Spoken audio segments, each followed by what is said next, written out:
Hope ये जो MVP का इधर इन्होंने मेंशन किया है, ये ऑफिशियल के जो फॉर्मूला है उसके तहत किया है, क्योंकि आदि भाई अभी भी टॉप पर है, तो मैं मान रहा हूं कि ऑफिशियल के तौर पर ही किया है।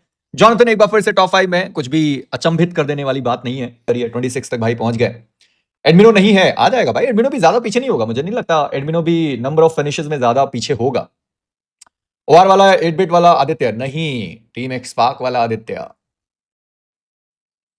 ठीक है, अगर फिनिशेस देखते हैं तो आदि अभी भी टॉप पे है 26 के साथ, स्मोकर 23। अब आप लोग सोच रहे होंगे कि स्मोकर तो जॉनथन से ऊपर है, स्प्रे गॉड से ऊपर है, फिर ये स्मोकर यहां पर कैसे है और आदित्य नीचे कैसे है? सर्वर जो 83 पॉइंट के साथ है वो यहां पर क्यों नहीं है? तो उसका एक रीजन है कि जो स्मोकर भैया हैं उनका जो सर्वाइवल टाइम है एसओए का वो काफी ज्यादा कम है। ठीक है, तो सर्वाइवल टाइम और डैमेज दोनों काउंट किया जा रहा है और फिनिशेस तो काउंट होते ही है। तो हमारा जो सर्वाइवल टाइम है वो स्मोकर भाई का कम है। मे बी डैमेज भी कम हो सकता है, वो नहीं पता, पर ये मुझे पता है कि एसओए का survival time as a whole, as a team बड़ा कम है। सर्वाइव ज्यादा देर तक वो नहीं कर पा रहे, तो उसका एक इशू है।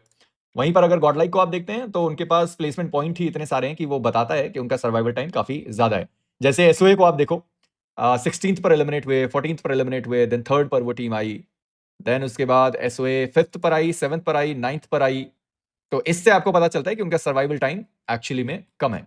पर अगर वहीं पर आप गॉडलाइक का देखते हैं तो ये टीम 6th पर है, देन उसके बाद 2nd पर है, 15th पर है, देन अगेन 2nd पर है, देन अगेन 2nd पर है। तो इससे आपको पता चल रहा है कि इनका जो सर्वाइवल टाइम वो थोड़ा सा ज्यादा है। तो इसकी वजह से सर्वाइवल टाइम, डैमेज और फिनिशेस। बहुत बहुत शुक्रिया।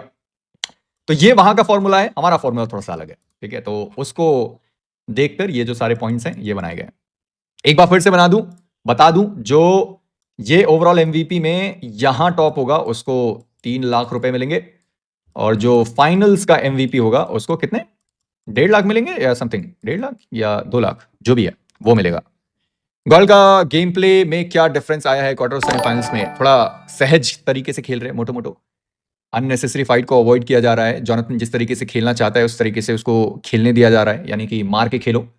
और वही उनका तरीका है, जब भी वो सेफ खेलने की कोशिश करते हैं या बचने की कोशिश करते हैं फिर वो लग जाते हैं उनके।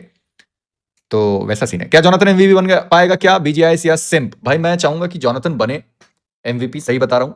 मैं जरूर चाहूंगा कि वो बने, पर उसके लिए एंड मूवमेंट पर गलतियां नहीं करनी है जैसे उन्होंने बीएमपीएस में कर दी। तो बीएमपीएस में वो जो गलती थी वो नहीं होनी चाहिए दोबारा। आप अपना नेचुरल गेम प्ले खेलो, उससे आप बन जाओगे। मैं मानता हूं कि आप उससे बन जाओगे, उसमें तिगड़म लगाने की जरूरत नहीं पड़नी चाहिए।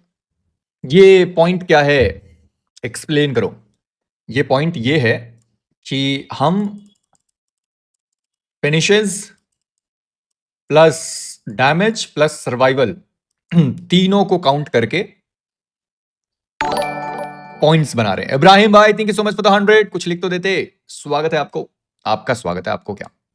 तो ये सारी चीजें मिलाकर हम MVP point, Realme MVP overall MVP में कुछ फर्क नहीं है, और जो फाइनल का एमवीपी है वो अलग है। रियलमी एमवीपी फिर से बता दूं, Realme MVP quarter finals, semifinal 1 और फाइनल को काउंट करके बनाया जाएगा। बस ये 3 फेज हैं जिसमें रियलमी एमवीपी आएगा।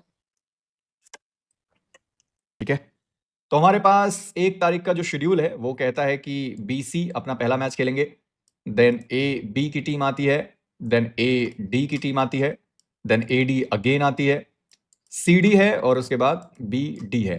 ठीक है, देन ए सी की टीम आती है, सी डी की टीम आती है, बी सी की टीम आती है, अगेन ए डी की टीम आती है, B D and A B. जो मैप डिस्ट्रीब्यूशन हमारा है वो कहता है कि ये खेलेंगे इरैंगल, ये खेलेंगे मिरामार, ये खेलेंगे Sanhok, then again Erangel, then again Sanhok, then again Erangel. इस तरीके से फर्स्ट का है। देन डे 2 पर Erangel Miramar Sanhok, Erangel Sanhok Erangel, Erangel Miramar Sanhok, Erangel Sanhok Erangel. इतना लंबा ब्रेक क्यों लैंड फाइनल्स के लिए, उसके बारे में मेरे को आइडिया नहीं है। सिंसिनाटी किड्स ये पहुंच चुके हैं फाइनल्स के लिए। एफएस यहां से चोक करने का कोई तुक नहीं बनता, क्योंकि 6 मैचेस हैं और इन 6 मैचेस में ये 30 पॉइंट्स तो ये निकाल सकते हैं, इतना मुझे पता है। हीरो एक्सट्रीम गॉडलाइक ये भी फाइनल्स तक पहुंच चुके हैं, मैं इतना मानता हूं। 63 है और 6 मैचेस में ये भी 30 पॉइंट तो बड़े आराम से निकाल देंगे, तो इतना कुछ इश्यू नहीं है उनके लिए। तो अभी के लिए मैं मान रहा हूं कि ये 3 टीम है जो आपको लैंड के लिए क्वालिफाई होते हुए दिखाई दे रही हैं।